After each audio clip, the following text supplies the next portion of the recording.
Napasakamay na ng mga otoridad ang isang estudyanteng wanted sa kasong statutory rape matapos arestuhin ng mga operatiba sa ikinasang manhunt operation sa pangunguna ng PNP Anti-Kidnapping Group Visayas Field Unit sa Barangay Abilay Norte, Oton, Iloilo.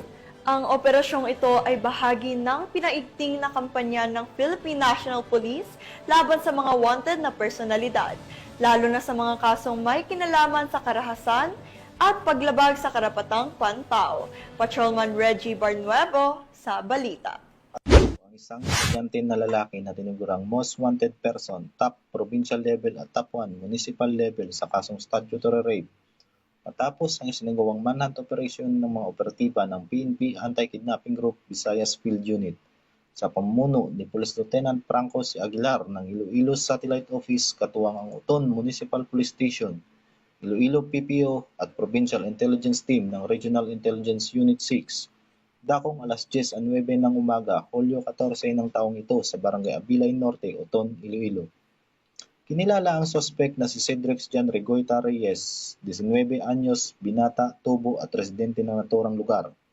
Inaresto siya sa bisa ng warrant of arrest para sa kasong statutory rape na inilabas ni Honorable Regina Centenera Galang Guarin, presiding judge ng RTC Branch 36 Judicial Region, Iloilo City na walang inirekomendang piyansa para sa kanyang pansamantalang kalayaan.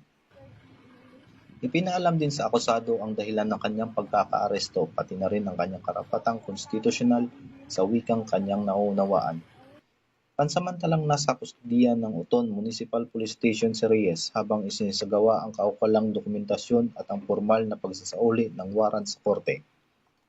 Ang matagumpay na operasyon ng BFU Iloilo ay bahagi ng patuloy na kampanya ng PNP Anti-Kidnapping Group laban sa kriminalidad at pagtutok sa mga individual na may kaso upang matiyak ang seguridad at hustisya para sa publiko. Dito sa Anti-Kidnapping Group Visayas Field Unit, Camp Sergio Esmiña, Cebu City.